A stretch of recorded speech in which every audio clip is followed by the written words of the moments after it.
ఆంధ్రప్రదేశ్‌లో శాంతి భద్రతల పరిస్థితి ఎలా ఉంది? పోలీసుల తీరు ఎలా ఉంది? ఇదే చాలా చర్చనీయాంశంగా మారుతుంది. ఎందుకంటే ఇటీవల చోటు చేసుకున్నటువంటి ఒక షాకింగ్ అంశం అని చెప్పాలి. ముఖ్యంగా కాదంబరి జత్వాని కేసు.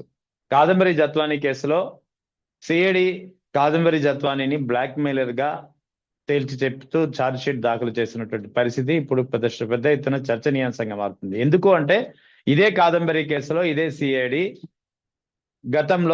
గత ప్రభుత్వంలో కీలకమైనటువంటి అధికారులుగా మంచి పోస్టింగ్స్ చేసినటువంటి ముగ్గురు ఐపీఎస్ అధికారులపై సస్పెన్షన్ వేటు వేసింది 2 ఏళ్లుగా. మరి అదే సిఐడి ఇప్పుడు ఒక్కసారిగా టర్న్ మార్చింది. అదే కాదంబరి జత్వానీని ఏ కాదంబరి జత్వానీ ఆరోపణలపై ముగ్గురు పోలీస్ అధికారుల కెరీర్ ను పణంగా పెట్టి వారిపై చర్యలు తీసుకుందో అదే కాదంబరి జత్వానీ ఇప్పుడు బ్లాక్ మెయిలర్ అంటూ సిఐడి తేల్చి చెప్పింది. సో ఈ అంశాలను ఎలా పరిగణించాలి? ఈ అంశాల తీవ్రత అంటే పోలీసుల పనితీరు ఎలా ఉంది? ప్రభుత్వం ఏం చేస్తుంది అనే దానిపై మాట్లాడేందుకు మనతో జాయిన్ అవుతున్నారు ప్రముఖ న్యాయవాది గోసాల శ్రీనివాస్ గారు. నమస్తే సార్. నమస్కారం అండి. సార్, అసలు ఏం జరుగుతోంది అంటే ఏం చెప్తారు? కాదంబరి జత్వానీ కేసు ఎన్ని టర్న్స్ తీసుకుంది, ఎన్ని యూటర్న్స్ తీసుకుంది? కాదంబరి జత్వానీ విషయంలో ముగ్గురు పోలీస్ అధికారులపై చర్యలు తీసుకుంది ప్రభుత్వం. ఇప్పుడు అదే కాదంబరి జత్వానీ బ్లాక్ మెయిలర్ అంటూ అదే సిఐడి చెబుతుంటే అసలు ఏమనుకోవాలి? అంటే కక్ష సాధింపు చర్యల కోసమే ఇలా పాల్పడిందా? ఇప్పుడు ఒత్తిడి పెరగడంతో అసలు వాస్తవాలు బయట పెడుతోంది. అసలు ఏం జరుగుతోంది? అసలేనేంటి సమస్య ఈ సమస్య యొక్క లోతుల్లోకి మూలాలకు వెళ్ళి మీరు మూలాల మీద నన్ను ప్రశ్నించారు.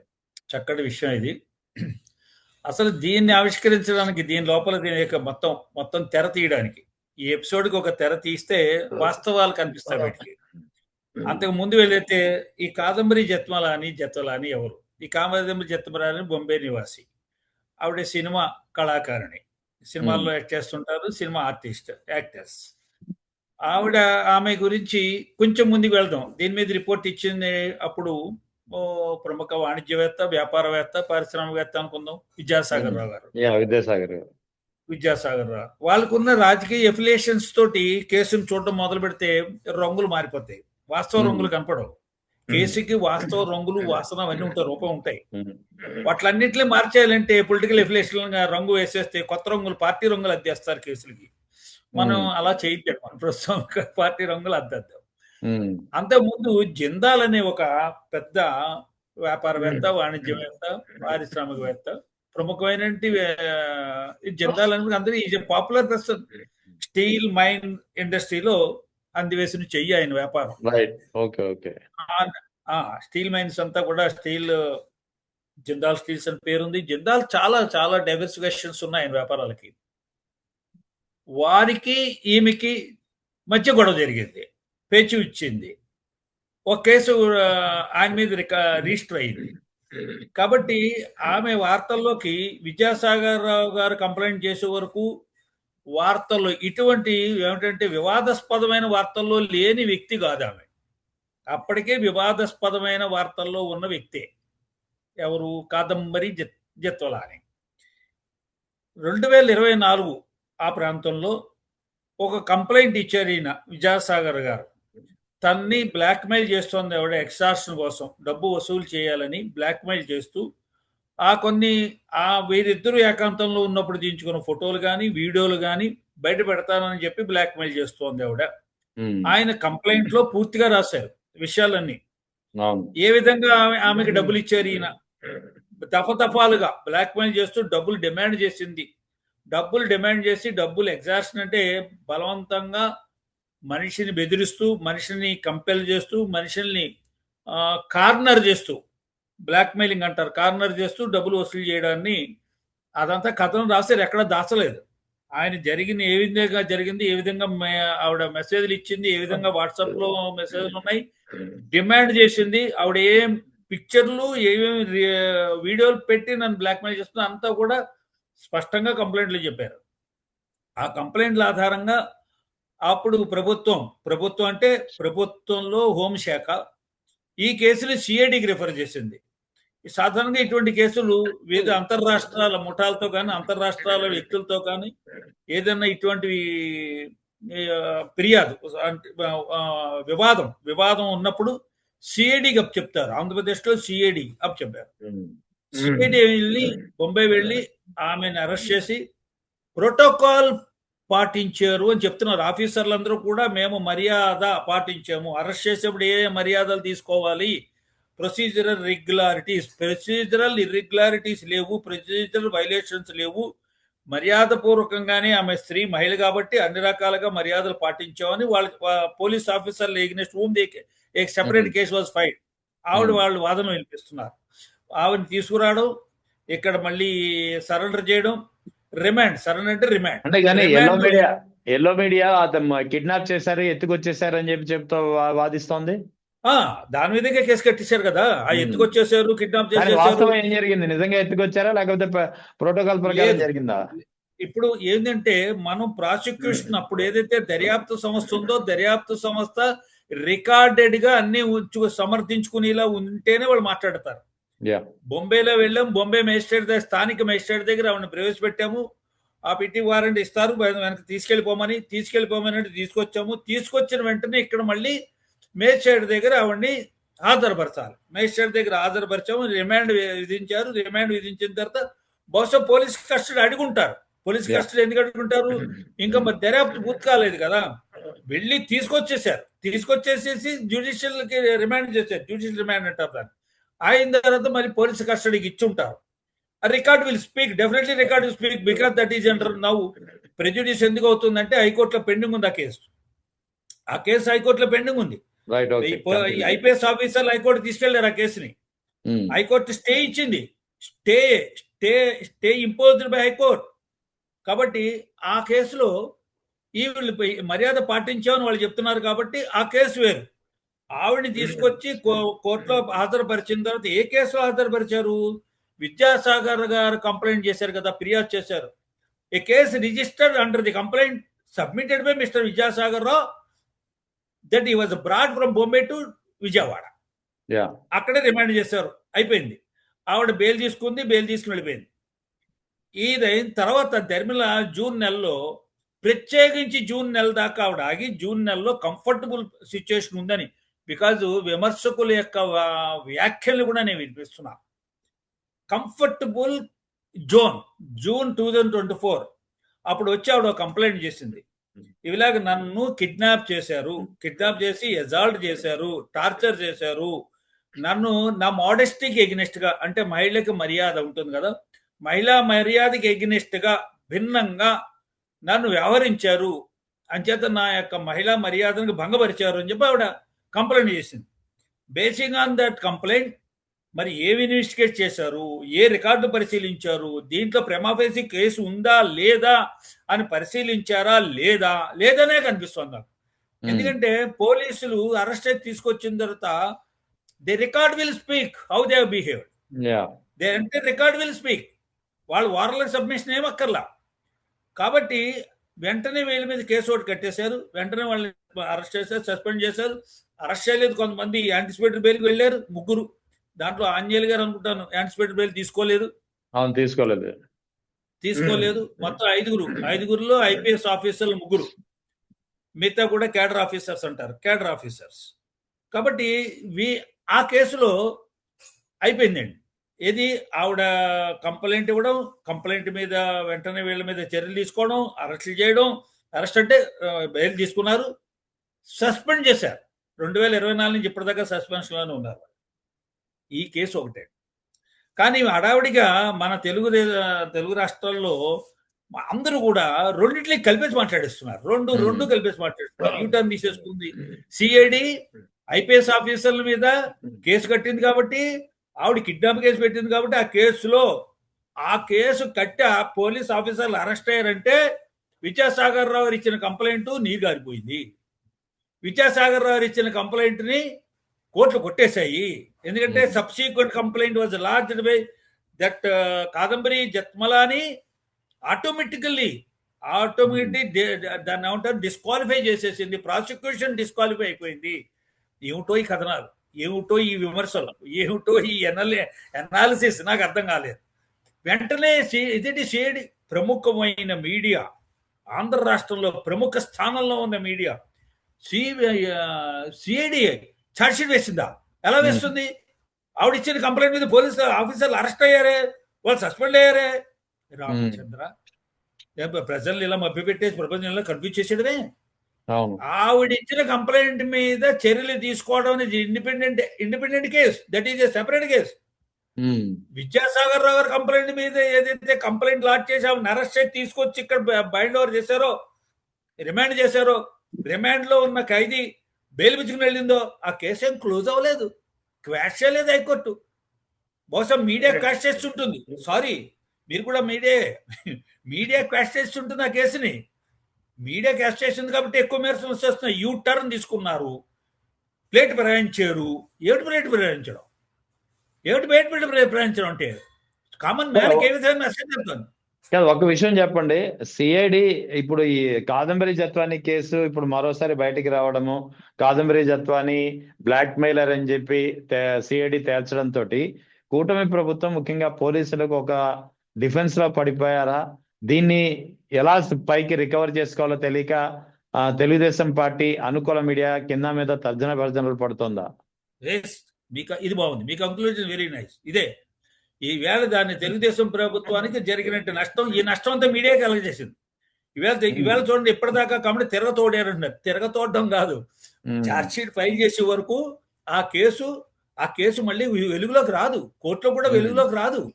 కోర్టులో ఒకసారి మొత్తం బెయిల్ పుచ్చి వెళ్ళిపోయాక ప్రాసిక్యూటింగ్ ఏజెన్సీ ఏదైతే ఉందో 160 స్టేట్మెంట్స్ అందరి దగ్గర రికార్డ్ చేస్తారు, సాక్షుల దగ్గర. సాక్షుల్ని క్షుణ్ణంగా పరిశీలిస్తారు. ఎవరైతే ఫిర్యాదు ఉన్నాడో, ఫిర్యాదు అంటే కంప్లైనెంట్, డిఫాక్టో కంప్లైనెంట్ తాను దాఖలు చేసిన, తాను సబ్మిట్ చేసినటువంటి డాక్యుమెంటరీ ఎవిడెన్స్ ఏదైతే ఉందో ఆ ఎవిడెన్స్ అండ్ డాక్యుమెంటరీ ఎవిడెన్స్ క్షుణ్ణంగా పరిశీలిస్తారు. దాన్ని అవసరమైతే దాన్ని టెక్నికల్ ఇన్స్పెక్షన్ కూడా పంపిస్తారు. ఫోరెన్సిక్ అంటే దానికి పంపిస్తారు. పంపించి ఇవన్నీ ఈ చార్ట్ వెర్షన్ ఏదైతే, is it correct version or cooked up version or ఈ మీద ఆర్టిఫిషియల్ ఇంటెలిజెన్స్ ఏదో ఉంది కదా, దాని ద్వారా తయారు చేశారా? ఈ ఫోటోగ్రాఫ్లు ఏమిటి, ఈ వీడియోలు ఏమిటి? ఆవిడ నిజంగా ఎగ్జార్షన్ ఆ విధంగా డిమాండ్ చేసిందా, బ్లాక్మెయిల్ చేస్తానని? వీటిలన్నిటి మీద నిర్ధారణ అయ్యాక ఛార్జ్ షీట్ ఫైల్ చేస్తారు. Prosecuting agency it's duty to substantiate it's case. Already case file చేసి ఛార్జ్ షీట్ వేస్తున్నప్పుడు సబ్స్టాన్షియల్ ఎవిడెన్స్ ఉంది కాబట్టి వాళ్ళ దగ్గర ఛార్జ్ షీట్ ఫైల్ చేశారు by courting the evidence. Charge sheet అంటే ఏదో 4 ముక్కలు పోలీస్ స్టేషన్ లో కూర్చొని రాసేసింది కాదు. సిఐడి ఇండిపెండెంట్ గా పనిచేస్తే ఛార్జెస్ 1 by 1 ఎన్ని ఉంటాయో ఛార్జెస్, ఎంతమంది మీద ఉంటాయో, ఇంకెవరెవరు ఉన్నారు దీంట్లో. ఆ ఛార్జ్ షీట్ ఫైల్ చేసిన తర్వాత as she can approach high court by quashing the charge sheet. ఏ స్థాయిలోనే ఎప్పుడైనా ఆవిడ హైకోర్టుకి వెళ్ళి, అబ్బాయి నేను పెట్టిన కేసులో ఐపీఎస్ ఆఫీసర్లను అరెస్ట్ చేస్తారు కదా, వాళ్ళందరూ అరెస్ట్ అయిపోయారు కదా, నన్ను బలవంతంగా తీసుకొచ్చి ఇక్కడ బొమ్మాయిని విజయవాడ తీసుకొచ్చారని తేలిపోయింది కదా అంటే, తీర్పులు మీడియా ఇచ్చేసిన తీర్పులు ఆవిడ కోర్టు చేస్తూ ఉండొచ్చు బహుశా. కానీ ఎక్కడా కూడా ఈ జత్వాలని, కాదంబరి జత్వాల మీద విద్యాసాగర్ రావు గారు వేసిన కేసు ముగింపు పలకలేదు, ముగిసిపోలేదు, మూత వేయలేదు, దస్త్రాన్ని తీసి అవతల స్టోర్ రూమ్ లో పడేయలేదు. It's open. ఏ స్టైల్లో ఉంది అది ఓకే సార్. కానీ ఇక్కడ ప్రధానంగా 3 పోలీస్ అధికారులు, ఐపీఎస్ అధికారులు, పిఎస్ఆర్ ఆంజనేయులు, విశాల్ గొన్ని, కాంతిరాణా టాటా, ఈ 3 ఆఫీసర్లకి ఒక పేరుంది, సామర్థ్యతలో మంచి క్యాపబుల్ ఉన్నటువంటి స్టబర్న్ ఆఫీసర్స్ గా.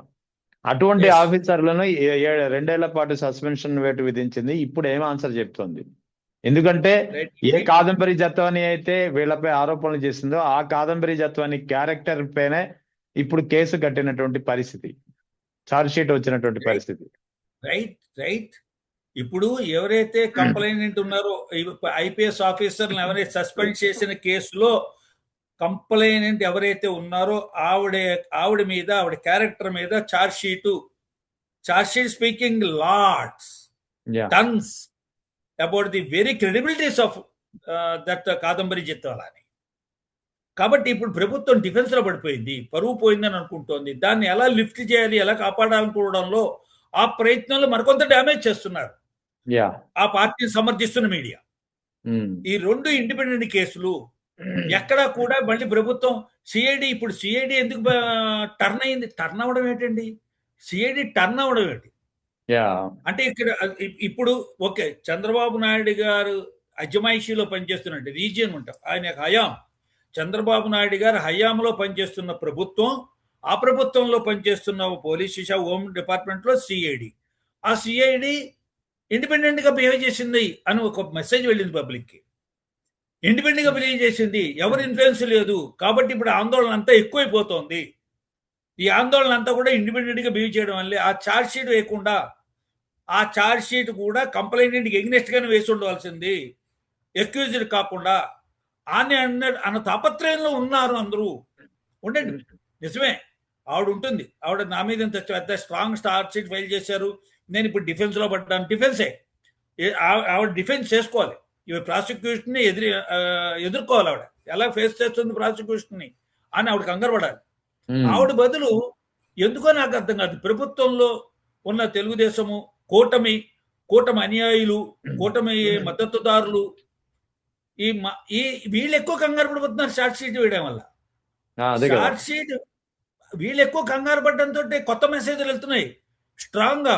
ఈ దిస్ గవర్నమెంట్, ఈ this present government under Chandrababu Naidu is not willing to file charge sheet, is not happy. CID ఆ ఛార్జ్ షీట్ ఆవిడ మీద ఫైల్ చేయడానికి these people are not happy అన్న మెసేజ్, గట్టి మెసేజ్ వెళ్ళిపోయింది. తప్పది, అలా తప్పు, పొలిటికలైజ్ చేయకూడదు దీన్ని. ఈ ముగ్గురు పోలీస్ అధికారుల కెరీర్ అయితే నాశనమైంది, దీనికి ఆన్సర్ ఏం చెప్తుంది? ఖచ్చితంగా వాళ్ళకి ఆన్సర్ చేయవలసిందే, జవాబుదారి సంజయ్ ఇచ్చుకోవాల్సిందే. ఆ కేసు ఇంకా పెండింగ్ లో ఉంది, హైకోర్టు స్పష్టమైన స్టే ఇచ్చింది, దీంట్లో తదుపరి చర్యలు ఏవి చెయ్యొద్దు, ఆపేయండి అన్నారు. కానీ ఆపేయకుండా ఆ విషయాన్ని ఇంకా డిస్కస్ చేస్తున్నారు. ఆ విషయాన్ని ప్రభుత్వ వర్గాలు ఆ కేసుని టచ్ చేయకూడదు. మళ్ళాటి వాళ్ళు అనలిస్టులు మనం టచ్ చేయొచ్చు. మనం నిత్యం చరిత్రలో జరిగిన అనేక సంఘటనల్ని మనం ప్రోగు చేసి సమీకృతం చేసి మనం దాని మీద అనలైజ్ చేస్తాం. మన తీర్పులు ఇవ్వం, ఎవరు తప్పని చెప్పి నిర్ణయానికి రావు. కానీ ప్రభుత్వం ఏదైతే ఉందో, the state of Andhra Pradesh it cannot touch the very case on which stay is granted. Stay అంటే ఏమిటర్థం? దాన్ని ఎట్టి పరిస్థితుల్లో ఏ చర్చలోకి తీసుకోకండి, ఏ విధంగా కన్సిడర్ చేయకండి, ఏ విధంగా దాన్ని ప్రస్తావించకండి ఎక్కడ కూడా అని కదా స్టే అంటే. కాబట్టి దాన్ని ఇప్పుడు పక్కన పెడదాం. ఆ పోలీస్ ఆఫీసర్ల మీద తీసుకున్న చర్యలు, వాళ్ళ మీద సస్పెండ్ చేయడం, వాళ్ళ ముద్దాలుగా చూపించడం. ఒక ఆయన రిమాండ్లో కూడా వెళ్ళారు, ఆన్యులుగా రిమాండ్లోకి వెళ్ళారు అనుకుంటారు. అవును. కాబట్టి ఇప్పుడు ఈ కేసులో వాళ్ళు ఎందుకు కంగారు పడుతున్నారు, ఎందుకు భుజాలు తడి వేసుకుంటున్నారు అంటే, హామీ ఇచ్చారు ఆవిడకి, ఛార్జ్ షీట్ ఏం ఫైల్ చేయరమ్మా, కేసు క్లోజ్ చేసేస్తాం, కేసు మొత్తం కూడా స్పాష్ అయిపోతుంది అని ఎక్కడో హామీ ఇచ్చారా? కంగారు పడిపోతున్నారు. ముద్దాయికి ఏమైనా హామీ ఇచ్చారా? ముద్దాయి తరఫున మాట్లాడుతున్నట్టుగా మాట్లాడుతున్నారు అందరూ. ముద్దాయి ఆవిడ, లేకపోతే అనుమానిస్తోంది ముద్దాయి కాదంబరి జత్వానియా, లేకపోతే తెలుగుదేశం పార్టీయా? నాకు అర్థం. ప్రజలు అనుమాన పడతారు. ప్రజలు అనుమానం పడకూడదని నా కోరిక, నా బలమైన కోరిక ఏమిటంటే, this is a case where case is first registered against Kadambari Jethwani, not against government, not against ruling party. కానీ వీళ్ళెందుకు డిఫెన్స్ అయిపోయి అసలు మొత్తం ఈ సిఐడి యొక్క ఇంటిగ్రిటీని క్వశ్చన్ చేస్తున్నారు? వెరీ రూలింగ్ పార్టీ, వాళ్ళు ప్రభుత్వంలో ఉండి ప్రభుత్వం నడుపుతూ, ప్రభుత్వం హయాం అంటాం, హయాం చంద్రబాబు నాయుడు గారి హయాం, తెలుగుదేశం పార్టీ కూటమి హయాంలో ఒక శాఖ, ప్రభుత్వ శాఖది, ఆ శాఖ నిర్వహిస్తున్న వారి యొక్క చర్యల్ని వీళ్ళు ఖండిస్తున్నారు, ఆక్షేపిస్తున్నారు, నిందిస్తున్నారు. Is it correct? కాబట్టి నాకు ఎక్కడో దీని వెనక రాజకీయ కోణాలు చాలా ఉన్నాయేమో. మరి అంతకుముందు ఇప్పుడు అందరూ ప్రశ్నిస్తున్నారు ఏమిటి? ఎవరైతే ఒక కంప్లైంట్ వేశారో జనరల్ గారిని పక్కన కూర్చోబెట్టుకుని మీరు ఏదో దాన్ని ఏమంటారు, భూమి పూజలు కార్యక్రమాలు ఇవన్నీ చేశారు, మీరు సంజయ్ ఇవ్వండి, ఇవి కూడా విన్నాను నేను. అంటే ఎవరితోటో నేరస్తుడితో మమేకం అయిపోతే ఖచ్చితంగా ప్రజల నుంచి ఈ రకమైన ప్రశ్నలు ఉత్పన్నమవుతాయి, సంజయ్ ఇచ్చుకోవాల్సిన పరిస్థితి వస్తుందండి. ప్రధానంగా ఇంకొక 2 పరిణామాలు చోటు చేసుకున్నాయి ఇటీవల. ఒకటి కేంద్ర హోంశాఖ నివేదిక జారీ చేసింది. ఈ బిఎన్ఎస్ఎస్ చట్టాల అమలు తీరు ఎలా ఉంది అనే తెలుసుకునే క్రమంలో భాగంగా. సో ఈ క్రమంలో ఆంధ్రప్రదేశ్ పోలీసుల పనితీరు వివిధ రాష్ట్రాల్లో ఎలా ఉందనేది కూడా కేటగిరైజ్ చేసింది. ఇందులో కేంద్ర హోంశాఖ ఇచ్చినటువంటి నివేదికలో ఆంధ్రప్రదేశ్ యొక్క పోలీసుల పనితీరు ఏకంగా 26వ స్థానానికి పడిపోయింది. ఉన్నవే 29 రాష్ట్రాలు, 26వ స్థానంలో ఉంది.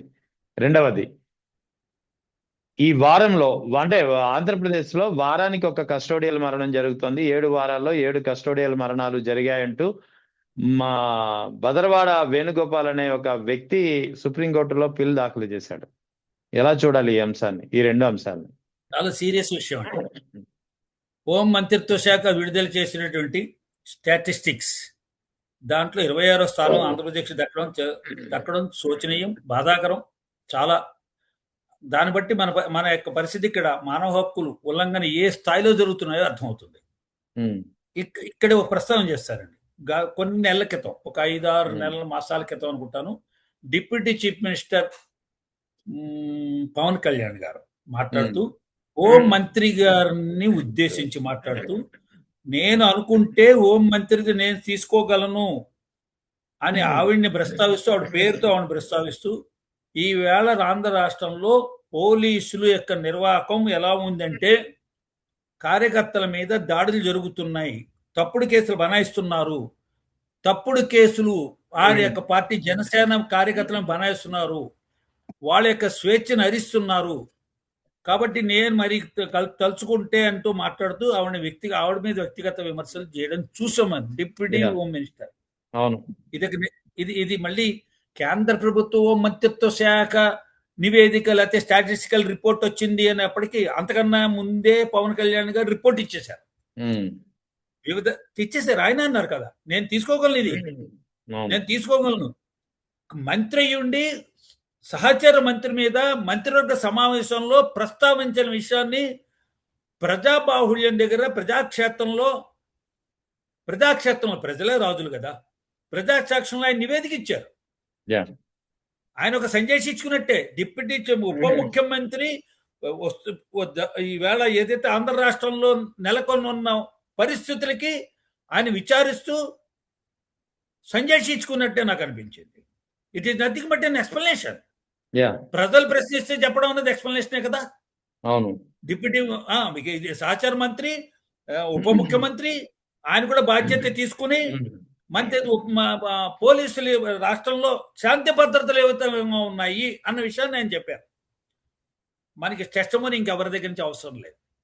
ప్రజలకు టెస్ట్ మనీ మీరు నేను ఇవ్వక్కర్లే. కాబట్టి ఈ పరిస్థితిలో ఈవేళ బిఎన్ఎస్ సంబంధించి ఆంధ్ర రాష్ట్రంలో ఏ విధంగా ఉన్నాయి మీరు ప్రశ్నిస్తూ 7 వారాలకి 7 హత్యలు. 7 కస్టడీ మేరలో పిటిషన్ దాఖలు చేశాడు ఒక పిటిషనర్ సుప్రీంకోర్టులో. సుప్రీంకోర్టుకు వెళ్ళింది మానవ హక్కులకి నేపథ్యంలో. ఈ కస్టోడియల్ మరణాల మీద ఒకసారి మొన్న మధ్యన ఒక హైకోర్టులో ముద్దాయి కాదు, ఎవరి మీదో నేరం ఆరోపించిన తీసుకుని పోలీసులు అక్కడ తీసుకెళ్తే ఆయనతో పాటు బంధువులు వెళ్ళి వీడియో రికార్డు చేస్తున్నారు. పోలీసులు ఆ వీడియోని తీసుకున్నారు, అబ్జెక్ట్ చేశారు. మీరు వీడియో తీసుకోవడానికి వీల్లేదు, మీరు ఫోటోలు తీసుకోవడానికి వీల్లేదు, తాము అని పోలీస్ రూలింగ్ ఉంటుంది కదా, పోలీస్ రూలింగ్ లో వాళ్ళని అబ్జెక్ట్ చేశారు. They approached high court. They have approached the High Court. We have every right to record the proceedings in police station. మమ్మల్ని అబ్జెక్ట్ చేశారు అనేప్పటికీ జడ్జి డైరెక్ట్ గా ది కన్సర్న్ స్టాండింగ్ హౌస్లు, home minister of home affairs కి standing హౌస్లు ఉంటారు. అడిగితే ఏమండి మీరు ఎందుకు వాళ్ళు కెమెరా లాక్కున్నారు, ఎందుకు సెల్ ఫోన్ లాక్కున్నారు, వాళ్ళు ఎందుకు యాక్టర్ చేస్తే they are trying to record అండి, ప్రొసీడింగ్స్ రికార్డ్ చేస్తున్నారని చెప్పింది ఆవిడ. Is it banned? Is it not allowed? Transparency అంటే అర్థం ఏంటి? మీ పోలీస్ స్టేషన్లో ఏం జరుగుతున్నాయో రికార్డు చేస్తారు వాళ్ళు. మానవ హక్కుల ఉల్లంఘన జరుగుతున్నాయి కాబట్టి వాళ్ళ భద్రత కోసం ఏ వ్యక్తులైతే మీరు పోలీస్ స్టేషన్ తీసుకొచ్చారో ఆ వ్యక్తుల యొక్క భద్రత దృష్ట్యా వాళ్ళు రికార్డు చేస్తారు. They have got every right to record. మీరు బహుశా ఇది రిపోర్ట్ అయింది, మీరు చూసే ఉంటారు దీన్ని. పోలీస్ స్టేషన్లో సీసీ కెమెరాలు పెట్టడం అనేది మ్యాండేటరీ. పెట్టేసేయండి, సీసీ కెమెరాలు పెట్టేస్తే సరిపోదు, అవి ఫంక్షన్ చేయాలి. ఫంక్షన్ చేస్తే సరిపోదు, దాంట్లో డేటా ఎవరు కూడా డిస్ట్రాయ్ చేయకూడదు. అదంతా కూడా ప్రిజర్వ్ చేయాలి.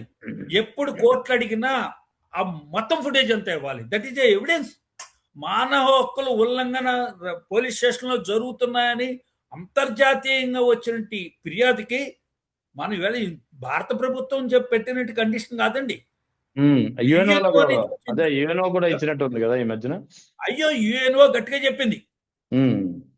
పోలీసులు కానీ ఎవరే భద్రతా విషయాలు కానీ ఏ వ్యక్తినైనా తీసుకెళ్తూ ఉంటే ఇంట్లో తల్లిదండ్రులకి, నీరెస్ట్ బంధువులకి, పెళ్ళి అయితే భార్యకి, లేదా వాళ్ళ అబ్బాయికి, అమ్మాయికి, తల్లిదండ్రులకి, ఇగో మీ అబ్బాయిని మీ అమ్మాయిని తీసుకెళ్తాం. ఓరలుగా కాదండి, ఓరలు కాదు, ఇన్ రైటింగ్ ఇచ్చి తీసుకెళ్ళాలి. ఏ కేసు సందర్భంగా తీసుకెళ్తున్నాము, తీసుకెళ్ళిన తర్వాత కూడా అటెండెంట్ కూడా తీసుకెళ్ళాలి. బీపీ ఉందో, షుగర్ ఉందో, హార్ట్ పేషెంటో ఎవరు తీసుకుంటారు శ్రద్ధ? దాని మీద ఆంధ్రప్రదేశ్ సంబంధించి విపరీతమైన ఆరోపణలు అనొద్దని మనం, వాస్తవ ఆరోపణలు వేరండి.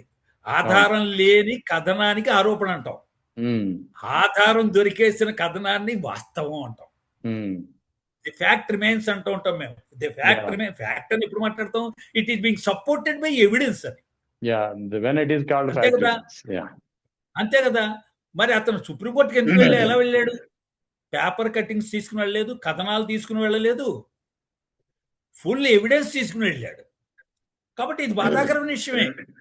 మరి ఇక్కడ పెట్టుబడులు రావట్లేదు, కంపెనీలు రావట్లేదు, ఎవరు వ్యాపారవేత్తలు రావట్లేదు, పరిశ్రమలు రావట్లేదు అంటే నీ రాష్ట్రంలో ఆ లా అండ్ ఆర్డర్ ఎలాగుందో చూసుకుంటారు పెట్టుబడి పెట్టేవాళ్ళు, పారిశ్రామికవేత్తలు.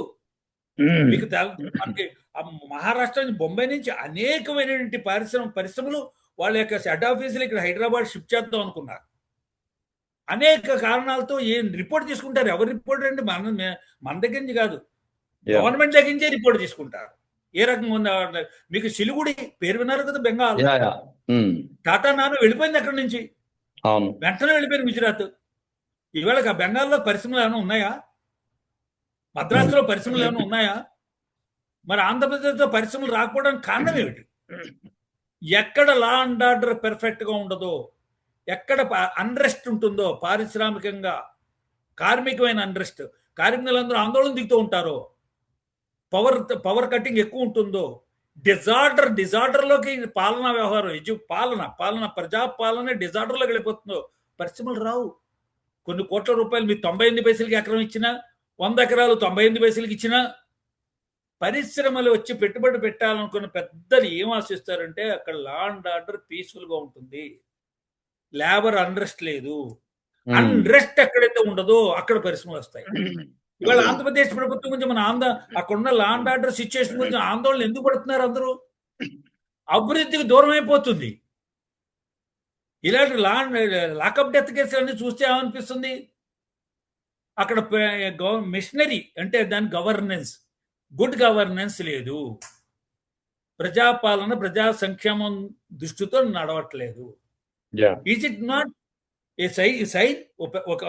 ఒక దాని అంటే మెసేజ్ ఇచ్చినట్టు కాదా? సుప్రీంకోర్టులో రిట్ వేయడం అన్నది బాధాకరమైన విషయం. ఎందుకంటే సుప్రీంకోర్టు గవర్నమెంట్ ఆఫ్ ఆంధ్రప్రదేశ్ ని, గవర్నమెంట్ అక్కడ సెంట్రల్ గవర్నమెంట్ కూడా పార్టీగా పెట్టేసి నోటీసులు ఇస్తారు.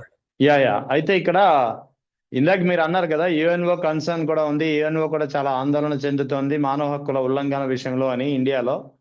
ముఖ్యంగా ఇందులో ఈ మానవ హక్కుల ఉల్లంఘన ఇండియాలో జరుగుతుందని చెప్పి యుఎన్ఓ ఏదైతే కన్సర్న్ ఆందోళన చెందుతుందో అందులో ఆంధ్రప్రదేశ్ ప్రస్తావన కూడా ఉందా? ఆంధ్రప్రదేశ్ లాంటి రాష్ట్రాల ప్రస్తావనే ఉంది. Okay, right. అక్కడ రాష్ట్రాల పేరు పెట్టరండి యుఎన్ఓలో, అన్కన్సర్న్. అది రైట్. అంటే ఏరియాస్ ఆయన మెన్షన్ చేస్తారు కదా అని. అలా మెన్షన్ చేయదు, వాళ్ళ దగ్గర ఆ డేటా ఉండదు. Right, okay. ఇప్పుడు నిన్న ఢిల్లీలో పరిస్థితి చూస్తాం. మరి ఈవేళ యూపీఏ గవర్నమెంట్ లో పార్ట్గా ఉన్నటువంటి ఆంధ్రప్రదేశ్ ప్రభుత్వంలో ఉన్న కూటమి పక్షాలు అక్కడ ఎందుకు ఎన్డీఏ అక్కడ ఎందుకు ఖండించలేదు? ఢిల్లీలో ఉన్న పరిస్థితిని ఎందుకు ఖండించలేదు? కత్తులు, కటార్లు ఎలా పుచ్చుకొని దాడి చేస్తున్నారు? పీస్ఫుల్ ప్రదర్శన, శాంతియుతమైన ప్రదర్శన అంటూ ఏ విధమైన పరిస్థితి వచ్చేసింది అక్కడ? మత్తు డ్రగ్స్ తీసుకుని రోడ్డు పడిపోయి దొరుకుతున్నారు పిల్లలందరూ. ఓవరాల్ గా అసలు ఈ మానవ హక్కుల ఉల్లంఘన ఇప్పుడు ఏపీలో జరుగుతున్నటువంటి పరిణామాలు యుఎన్ఓ కన్సర్న్స్ కి అద్దం పడుతున్నాయా? యుఎన్ఓ ఇన్ జనరల్ చెప్తుందండి. యుఎన్ఓలో భారతదేశానికి ఒకటే కాదు, ప్రపంచ దేశాలు అందరికీ చెప్తుంది. అందరికి చెప్తుంది, మనందు కూడా సరైనటి మనకు ఒక యూఎన్ఓలో మాట్లాడుకుంటున్న డెలిబరేషన్స్ లో మనం ఆన్సర్ చేసుకోవాల్సిన పరిస్థితి వచ్చింది కదా అనేది ఒకటి చింత. ఈ చింతలో మన ఇక్కడ ప్రజాస్వామ్య వ్యవస్థలో పార్లమెంట్ కి అసెంబ్లీలకి ఆన్సర్ చేయక్కర్లేదు మనం, ఎందుకంటే మైకులు వచ్చేసి కొట్టేసుకుంటాం. మానవ హక్కులు అసెంబ్లీలోను పార్లమెంట్ లోను ఉండవు. ఇక్కడ మానవ హక్కులు ఉల్లంఘన గురించి మనం ఎక్కడెక్కడ మాట్లాడుకోపోయినా ప్రపంచం మన గురించి మాట్లాడుకుంటుంది. ఆ విషయం మనం గుర్తెరిగి వ్యవహరించాలి.